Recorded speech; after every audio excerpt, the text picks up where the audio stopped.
तो क्या आप भी सोच रहे हो स्टॉक मार्केट से पैसे कमाने के लिए, लेकिन आपको ये नहीं पता है कि स्टॉक मार्केट से आखिर पैसे कमाए कैसे जाते हैं? तो आज की इस एपिसोड में जानेंगे 5 मेजर तरीके जिससे आप स्टॉक मार्केट से पैसे कमा सकते हैं, और इसके लिए आपको क्या क्या स्किल्स चाहिए उसके बारे में भी बात करने वाला हूँ, और कुछ ऐसे मिस्टेक्स के बारे में बात करने वाला हूँ जिसको आपको नहीं करनी चाहिए। बेसिक से स्टार्ट करते हैं, और स्टॉक मार्केट का बेसिक क्या होता है, स्टॉक मार्केट आखिर है क्या, यहाँ से स्टार्ट करते हैं। स्टॉक मार्केट बेसिकली आप ये समझो कि एक ऐसा प्लेटफॉर्म है जहाँ पे लिस्टेड कंपनी के शेयर्स को बाय किया जाता है और सेल्स किया जाता है। ये तो थ्योरेटिकल हो गया, लेकिन प्रैक्टिकल क्या है? मान लीजिए एक सब्जी मंडी है। सब्जी मंडी में आप जाते हो तो ऑफलाइन सब्जियां खरीदते हो, लेकिन यहाँ पे क्या है, एक सब्जी मंडी है, वहाँ पे दो बड़ी बड़ी दुकानें हैं, एक एनएसई और एक बीएसई, बॉम्बे स्टॉक एक्सचेंज, एक नेशनल स्टॉक एक्सचेंज। दोनों एक बड़ी बड़ी दुकानें हैं, वहाँ पे अलग अलग कंपनी के शेयर्स लिस्टेड है, और वहाँ पे आप मंडी में जाते हो यानी कि स्टॉक मार्केट में जाते हो, और फिर वहाँ से आप शेयर्स को बाय करते हो और सेल्स करते हो। वहाँ पे आप ट्रेडिंग कर पाते हो, यानी कि जैसे एक एनएसई है और एक बीएसई है। ये क्या है? एक दुकान है, एक बड़ी बड़ी दुकान है। एक सब्जी मंडी में गए यानी कि स्टॉक मार्केट में गए,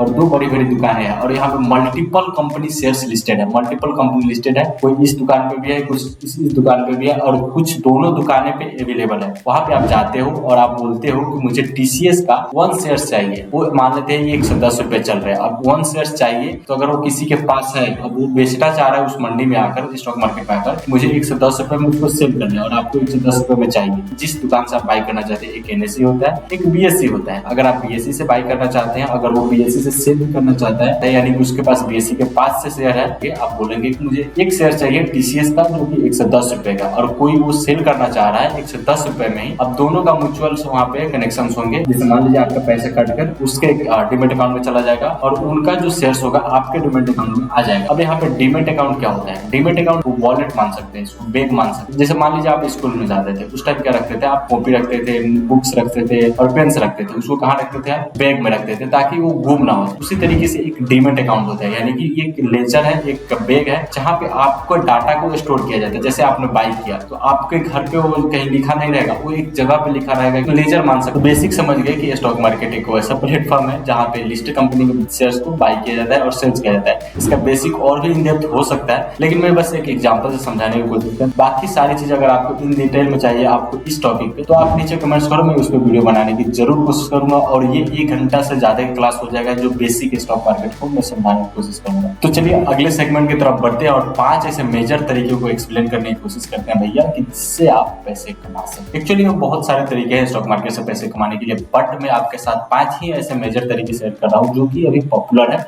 और उस तरीके से आप ट्रेडिंग करके स्टॉक मार्केट में इन्वेस्ट करके पैसे कमा सकते हो। बाकी जैसे जैसे आप इसमें अंदर जाओगे तो चीजें समझ में आएंगी कि क्या क्या तरीके हो सकते हैं जिससे आप पैसे कमा सकते हो। फर्स्ट आता है कि इन्वेस्टिंग, लॉन्ग टर्म इन्वेस्टिंग, यानी कि किसी भी कंपनी के शेयर्स को बाय किया आपने और उसको आपने होल्ड करके रखा 2 इयर्स, 3 इयर्स, 4 इयर्स, 5 इयर्स, 6, 7, 10, 20, जितना मन करे आपने उसको होल्ड करके रखा। यानी कि मान लेते हैं आपने रिलायंस का कोई शेयर्स बाय किया और उसको आपने छोड़ दिया, मतलब उसको सेल नहीं किया, आपने 2, 3, 4 साल तक छोड़ दिया। उसके बाद उसमें कुछ प्रॉफिट आया, वहां पे जाकर आपने बुक कर लिया। लॉन्ग टर्म बेसिकली बुक करना नहीं होता है, बेसिकली वो छोड़ देते हैं सारे लोग। अगर उनके पास इनफ पैसे होते हैं तो क्या है, बढ़ रहा है कुछ बात नहीं है, उसमें छोड़ देते हैं।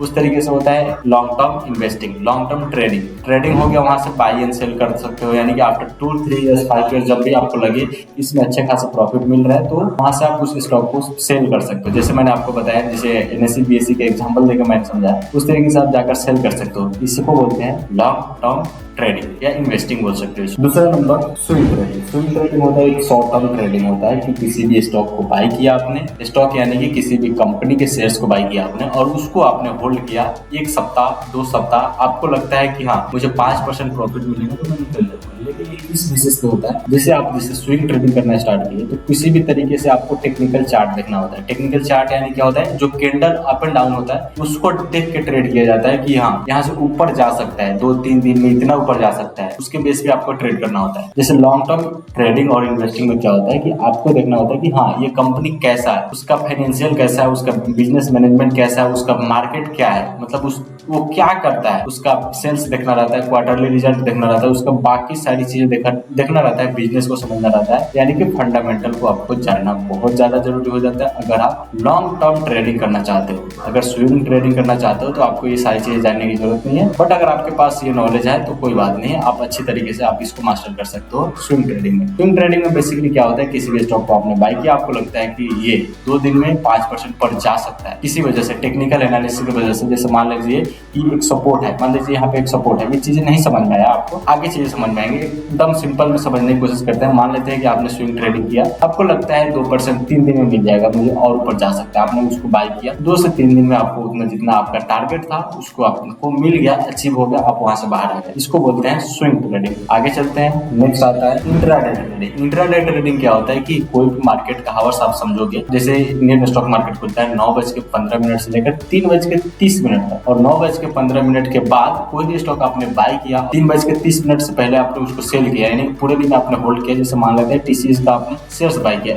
एक दिन के लिए, इंट्राडे में आपने बाय किया और उसको 2-3 बजे तक आपने प्रॉफिट लेकर सेल कर दिया, जो भी आपका प्रॉफिट हुआ वो सेल कर दिया, उसको बोलते हैं इंट्राडे ट्रेडिंग, यानी कि होल डे का ट्रेड आप एग्जीक्यूट कर रहे हो, यानी कि किसी भी स्टॉक को बाय किया आपने एक दिन के अंदर, उसमें जो भी प्रॉफिट हुआ जो भी लॉस हुआ आप लेकर निकल गए। इंट्राडे में ये होता है कि आप चाहकर उसको अगले दिन के लिए कैरी फॉरवर्ड कर सकते हो, बट अगर आप नहीं करोगे क्या होगा, ऑटोमेटिक वो ब्रोकर आपका काट देगा। ब्रोकर क्या होता है, यहाँ पे जो भी आप एप्लीकेशन से ट्रेड कर रहे हो, जो भी आप एप्लीकेशन से ट्रेड कर रहे हो, जैसे आपने वहां पे बाय करने के लिए गए तो एंजल वन, जीरोधा, धन, किसी भी एप्लीकेशन से गए, उसको बोलते हैं ब्रोकर, ठीक है।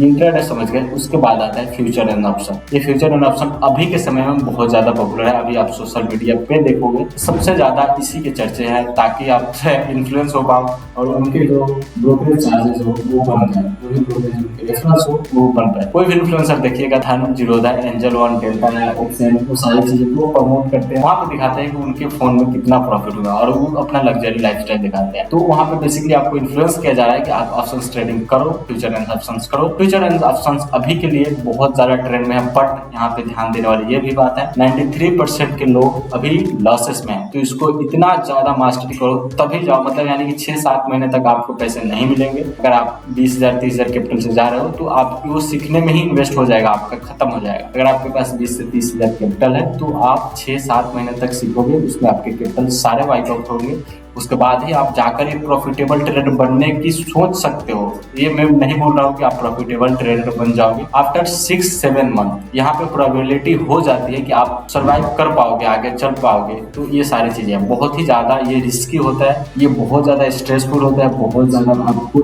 डिसिप्लिन तरीके से चलना होगा। अगर आप सीख कर नहीं जाते हो तो फ्यूचर एंड ऑप्शंस में मत ही करो। सबसे बेस्ट होगा आपके लिए स्विंग ट्रेडिंग और इंट्राडे। इंट्राडे में भी मैं आपको ये नहीं बोलूंगा कि आप इंट्राडे में जा सकते हो, स्विंग ट्रेडिंग आप प्रेफर कर सकते हैं। और लॉन्ग टर्म कब कर सकते हैं, जब आपके पास इनफ पैसे होंगे, बट आपके पास इनफ पैसे नहीं है तो स्विंग ट्रेडिंग करके वीकली आप पे आउट निकाल सकते हो, 5%, 3%, 2%, जो भी आपका अमाउंट हो, जो भी आपका टारगेट हो, उस तरीके से आप एनालिसिस करके उसको निकाल सकते हैं। लास्ट आता है 5 नंबर आता है डिविडेंड इनकम, यानी किसी भी कंपनी का आपने शेयर्स बाय किया और कंपनी अच्छी खासी है, वो अपना ग्रोथ अच्छे खासे कर रही है, जैसे मान लेते हैं 100 रुपए का आपने एक शेयर्स बाय किया और वो अच्छे खासे कंपनी ने ग्रोथ किया, तो ऑटोमेटिक वो क्या बोलती है कि जो भी उनका प्रॉफिट होता है कुछ परसेंट, कुछ रुपए पर शेयर के हिसाब से दे देते हैं। जैसे उन्होंने लागू किया कि 7 रुपए पर शेयर दे दूंगा, यानी कि अगर आपके पास एक शेयर है 100 रुपए के, तो आपके पास 7 रुपए बिना कुछ किए जो प्रॉफिट बढ़ रहा है शेयर्स में तो बढ़ ही रहा है, लेकिन उसके बाद ही आपके पास 7 रुपीज आ जाएंगे ऑटोमेटिक, वो अकाउंट जो कंपनी दे जाएगा अगर प्रॉफिट कर रहा है तो। जैसे कि एचयूएल, हिंदुस्तान यूनिलीवर और भी सारी कंपनियां हैं जो ये डिविडेंड आय देती रहती है, इससे भी एक अच्छे खासे इनकम हो जाता है। अगर मान लेते हैं 100 आपके शेयर्स हैं तो 700 रुपए बेचेंगे तो आपको ऐसे ही आ जाता है, तो इस तरीके से भी एक इनकम का सोर्स बन सकता है स्टॉक मार्केट से। लेकिन इसके बाद आता है पॉइंट कि इन सारी चीजों को करने के लिए आपके पास क्या क्या स्किल्स होनी चाहिए।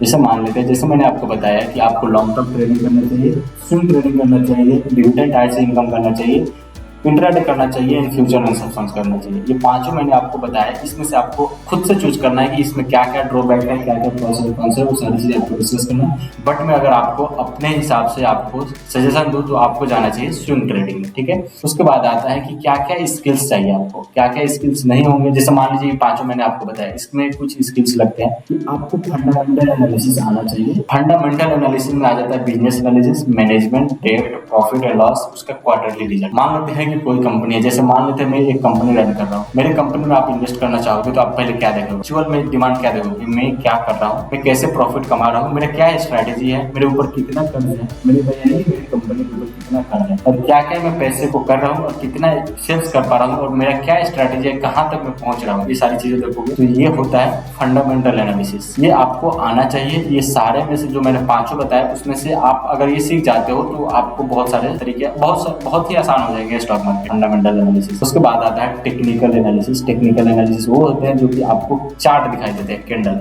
अप एंड डाउन जो होते हैं, उसको बोलते हैं टेक्निकल एनालिसिस। टेक्निकल एनालिसिस के बेस पे आपको पता चलता है मार्केट शॉर्ट टर्म में मार्केट में क्या होने वाला है, यानी कि मार्केट नीचे गिर रहा है तो कहाँ तक गिर सकता है, और मार्केट ऊपर उठ रहा है तो कहाँ तक ऊपर उठ सकता है, तो ये पता चलता है टेक्निकल एनालिसिस के बेस पे। तो ये भी आपको बहुत ज्यादा जरूरी होता है। इसमें आते हैं triangle pattern, support and resistance, और बहुत सारे पैटर्न्स आते हैं। टेक्निकल एनालिसिस में भी पैटर्न चार्ट पैटर्न आते हैं, इंडिकेटर्स आते हैं, सब चीजें भी आते हैं। टेक्निकल एनालिसिस आपको पता चल गया, फंडामेंटल भी पता चल गया। उसके बाद आपको जाना चाहिए पेपर ट्रेडिंग से स्टार्ट करना चाहिए। पेपर ट्रेडिंग क्या होता है, यानी कि वहाँ पे आपके रियल मनी इन्वॉल्व नहीं होते हैं। Real money in the sense आप भी जो भी आपका हार्ड एंड मनी है वो आप इन्वेस्ट नहीं करते हो, वो एक आप वर्चुअल मनी से ट्रेड करते हो। वो आपको एक पेपर ट्रेडिंग के द्वारा सिखाया जाए, आप सीख सकते हो वहाँ पे जाकर बेसिकली कि मुझे कैसे बाय करना है, कहाँ पे क्लिक करने से बाय होता है, कहाँ पे क्लिक करने से सेल होता है, कहाँ से स्टॉप लॉस लगाए जाते हैं। इस पे एडिक्टेड नहीं होना है। पेपर ट्रेडिंग पे आपको 1 महीने तक ही टेस्ट करना, उसके बाद आपको रियल मनी से आना है। क्योंकि अगर आप पेपर ट्रेडिंग में ज्यादा कॉन्फिडेंस हासिल कर लोगे तो रियल मनी में आओगे तो आपको ओवर कॉन्फिडेंस मिलेगा, उसके बाद आप सारे के सारे पैसे कमा सकते हो। पेपर ट्रेडिंग बस एक प्रैक्टिकल नॉलेज के लिए, जहाँ पे आप सीख सकते हो कहाँ पे क्या चीजें हैं, क्या चीजें बटन काम करती है, वो सारी चीजें। इसके अलावा कुछ भी नहीं है पेपर ट्रेडिंग में। अगर आप पेपर ट्रेडिंग को एडिक्शन बनाओगे, वहाँ पे सोचोगे कि मेरा एक्यूरेसी इतना परसेंट है, तो फिर आप प्लस में जा सकते हो। नेक्स्ट पॉइंट आता है डिसिप्लिन और माइंडसेट। किसी भी तरीके से आप ट्रेडिंग कर रहे हो, किसी भी वे में आप ट्रेड कर रहे हो, तो सबसे पहले आपको माइंड को रखना है एकदम शांत। उसके बाद ही आपको ट्रेड प्लान करना है, कुछ भी तरीके से एनालिसिस करना है, तो एकदम माइंड शांत करके आपको डाइट पे ध्यान दो, जिम जाओ, योगा करो, वो सारी चीजें करोगे तो आपको माइंड शांत रहेगा। और एक माइंडसेट बनाओ कि किसी भी तरीके से आपको कोई भी चीज देखकर आप वहां पे एकदम से मोटिवेट मत हो जाओ। यानी कि कोई भी ट्रेड, जैसे मान लेते हैं कि आपने एक ट्रेड किया, अच्छे खासा आपका लॉस मतलब प्रॉफिट हो गया, तो उसके बाद आपको कोई इंस्टा पे सजेस्ट हुआ कि इतना बड़ा ये है वो है, मतलब दिस है दैट है, जो भी है आपके पास आपको शो ऑफ दिखाई दे रहा है, ये कार है इसके पास, ये कार है उसके पास, तो आपको वहाँ पे मोटिवेशन मिलेगा, नहीं मिलेगा, मैं भी करता हूँ। तो वहाँ पे क्या करोगे आप, एक इम्पल्सिव ट्रेड होगे, वहाँ पे आप मतलब एक माइंडसेट अलग हो जाएगा। ठीक है, तो मैं आगे की चीजें बता रहा हूँ, बट आपको थोड़ा सा जानने की जरूरत है। उसके बाद आप क्या करोगे, रिवेंज ट्रेडिंग करोगे। रिवेंज ट्रेडिंग यानी कि किसी भी ट्रेड को लॉस में जाने के बाद या ओवर कॉन्फिडेंस के आने के बाद आप ज्यादा ट्रेड करते हो, उसको बोलते हैं रिवेंज ट्रेडिंग। मतलब किसी चीज को सोच कर कि ये चीज हो जाएगा तो मैं ये चीज कर लूंगा, this is called revenge trading और होप ट्रेडिंग। ठीक है, तो ये ट्रेड होता है। उसके बाद कुछ कॉमन मिस्टेक्स होते हैं जो कि बिगनर्स भाई करते हैं। कॉमन मिस्टेक में से पहला नंबर मिस्टेक्स ये है, वो लोग क्या करते हैं, ट्रिप्स और व्हाट्सएप ग्रुप में जुड़ जाते हैं और टेलीग्राम से जुड़ जाते हैं। वहाँ पे जो ट्रेड आते हैं उन्होंने बाय किया और वहाँ पे जो बताते हैं उन्होंने सेल किया। वैसा मत करना। आप बिगनर हो तो चीजों को समझने पे ध्यान देना, ताकि आप फ्यूचर में एक बड़े और एक अच्छे ट्रेडर बन सको। कोई भी ऐसा बड़े ट्रेडर नहीं है जो किसी को फॉलो करके, किसी को टिप्स लेकर एक अच्छे सक्सेसफुल ट्रेडर बन पाए हैं। आप राधा कृष्ण अंबानी को देख लो, वॉरेन बफेट को देख लो, कोई भी ऐसा ट्रेडर नहीं है जो कि इस सारी चीजों को फॉलो करके ट्रेडर बना है। नेक्स्ट गलती जो करते हैं लोग, जितना भी कैपिटल है वो एक ही स्टॉक में डाल देते हैं या एक ही ट्रेड लेकर बाय करके बैठ जाते हैं कि सोचते हैं कि इसमें प्रॉफिट ही होगा। ऐसा बिल्कुल भी मत करना। अगर आपके पास 10,000 कैपिटल है या 15,000 कैपिटल है तो 3-4 स्टॉक में जाकर उसको इन्वेस्ट करो, ताकि आप अपने पोर्टफोलियो को डाइवर्सिफाई कर पाओ। ऐसा नहीं है कि किसी एक स्टॉक में गए और उसी में जाकर डाल दिए और सारे पैसे एक ही में लगा दिए और उसके बाद बैठकर वेट कर रहे हो कि हाँ ये अब होगा, मतलब यानी कि ये प्रॉफिट में आएगा तो मैं इसको सेल करूंगा, बाकी उसके बाद नेक्स्ट ट्रेड लूंगा। वैसा बिल्कुल भी मत करना। अगला पॉइंट आएगा एफएनओ यानी फ्यूचर एंड ऑप्शन। उसमें आप बिल्कुल भी गलती से भी मत जाओ जब तक आपके पास proper knowledge, proper experience. Knowledge तो क्या है, नॉलेज कहीं से भी मिल जाएगा, बट आपके पास एक्सपीरियंस तब होंगे जब इंट्राडे, स्विंग ट्रेडिंग और लॉन्ग टर्म ट्रेडिंग करोगे। एफएनओ उसके बाद जाना, बट मैं सजेस्ट नहीं करूंगा, मत जाना। उसके बाद एक और भी बिगिनर्स जो गलती करते हैं, रिवेंज ट्रेडिंग करते हैं। जब लॉस हो जाता है उसके बाद लगता है नहीं भैया मैं अभी नेक्स्ट ट्रेड लूंगा तो मैं इसको निकाल दूंगा। वहां पे क्यों होता है ये गलती, क्योंकि वो लोग अपने टोटल कैपिटल का एक ही स्टॉक में वो लोग ट्रेड लिए होते हैं। ये अगर अलग अलग लिए रहते हैं तो अलग अलग तरीके से अलग अलग कवर अप हो जाते हैं, बट क्या होता है एक ही में लेकर वो लोग बैठ जाते हैं, उसके बाद हो जाता है लॉस। अब सोचते हैं जो भी कैपिटल है मेरे वो मैं एक ही स्टॉक में लगाऊंगा और उसको रिवेंस मतलब उसको इजिली मतलब जिस दिन उनका लॉस हुआ उसी दिन वो चाहते हैं कि मेरा रिकवर हो जाए कम से कम, तो वहाँ पे उसको बोलते हैं रिवर्स ट्रेडिंग। तो ये नहीं करना चाहिए आपको। बेसिकली जो भी आपका स्ट्रैटेजी है, जो भी आपका माइंडसेट है, एक फिक्स माइंडसेट बनाओ और उसके बाद ही ट्रेड करो और उसके बाद ही स्टॉक मार्केट में आप पैसे कमा सकते हो और आगे बढ़ सकते हो। देखो अब सवाल आता है कि ये सारी चीजों को तो समझ लिया, शुरू कहाँ से कर सकते। शुरू करने के लिए आपको सबसे पहले आपको एक डीमैट अकाउंट खोलना होगा। बढ़िया डीमैट अकाउंट का लिंक आपको डिस्क्रिप्शन में मिल जाएगा, आप वहां से जाकर डीमैट अकाउंट खोल सकते हो। एंजल वन का हो जाएगा, अपस्टॉक, जीरोधा, ग्रो, जिस एप्लीकेशन में खोलना चाहते हो वहां पे जाकर खोल सकते हो। बाकी आपके भाई का भी हेल्प हो जाएगा अगर आप मेरे डिस्क्रिप्शन से आप अपना अकाउंट ओपन करते हो तो। उसके बाद आपको चाहिए कैपिटल, जो 15 से 20 हजार के आसपास कैपिटल रखो। बाकी वहां पे जाओ तो इंट्राडे स्विंग ट्रेडिंग नहीं जाओ, इंट्राडे बेसिकली मत जाओ, स्विंग ट्रेडिंग से स्टार्ट करो। और स्विंग ट्रेडिंग में भी अगर आपके पास 10,000 कैपिटल है या 15,000 भी कैपिटल है, कम से कम 3 स्टॉक्स में बाई करो, यानी डाइवर्सिफाई कर लो। 5-5 हजार रुपए, अगर 15,000 रुपए आपके पास है तो 3 अलग अलग स्टॉक्स में बाई करो। ऐसा नहीं है कि किसी एक स्टॉक में आपने गए और वहां पे जाकर उसको ही इन्वेस्ट कर दिया और उसके बाद आप सोच रहे हो कि प्रॉफिट में आएगा, कोई नहीं, इससे बाहर निकलूंगा और उसके बाद ही कोई ट्रेड करूंगा। ऐसा बिल्कुल मत करना। और ये भी मत सोचना कि आप अगर ट्रेडिंग स्टार्ट कर दिए तो आप प्रॉफिटेबल ही हो जाओगे। नॉलेज लेने के बाद आपको 3 से 6 महीने तक आपको प्रैक्टिस वे में रहना पड़ेगा, एक न्यूट्रल रहना पड़ेगा कि कोई पैसे नहीं आ रहा है, कोई पैसे नहीं जा रहा है, कोशिश करो पैसे बच जाए। अगर एफएनओ करोगे तो पैसे नहीं बचने वाले हैं। अगर आप स्विंग ट्रेडिंग कर रहे हो तो पैसे कोशिश करो कि बच जाए, बच जाएंगे इजीली, बट कोशिश वहां पे ये भी होगा कि ब्रेक इवन होगे तो कोई बात नहीं। आफ्टर 6 मंथ आपके पास प्रैक्टिस नॉलेज हो जाएंगे, आपके पास स्ट्रैटेजी हो जाएंगे। स्ट्रैटेजी कहाँ से मिलेंगे, स्ट्रैटेजी में वीडियो चाहिए तो नीचे कमेंट्स करो। स्विंग ट्रेडिंग के लिए मैं स्ट्रैटेजी डाल दूंगा, वो भी एकदम बहुत ही झकास तरीके से, जो कि बहुत ही इनफ है। मेरे पास 29 स्ट्रैटेजी है जिसमें विदाउट स्टॉप लॉस आप ट्रेड कर सकते हो अनलिमिटेड टाइम। बहुत मस्त स्ट्रैटेजी मैंने रखा है। आप नीचे कमेंट्स तो करो, अगर आप सच में चाहते हो कि स्टॉक मार्केट से पैसे कमाए तो नीचे कमेंट्स करो, मैं आपको वो वीडियो का प्रोवाइड करने की बहुत जल्द हेल्प कर, मतलब बहुत जल्द आ दूंगा, ठीक है। और उसके बाद एक चीज होती है ना कि जो डायरेक्ट भी ट्रेड कर लेते हैं, मैंने जो आपको बताया कि वर्चुअल ट्रेडिंग से स्टार्ट करो, आप पेपर ट्रेडिंग से स्टार्ट करो, ठीक है। बहुत सारी चीजें अपन ने डिस्कस कर लिया यहाँ तक कि क्या क्या चीजें आपको जरूरत है, क्या क्या चीजें के बाद आप ट्रेड कर सकते हो। बेसिक चीजें हमने कवर कर लिया। इसमें से आपको कोई भी डाउट नीचे आप कमेंट करो, अगर मैं रिप्लाई ना दूं तो बोलना, विदिन 5 मिनट आपको रिप्लाई मिल जाएंगे। चलो मिलते हैं किसी नेक्स्ट एपिसोड में। ये वीडियो का कौन सा पार्ट आपको अच्छा लगा नीचे कमेंट्स में बताओ।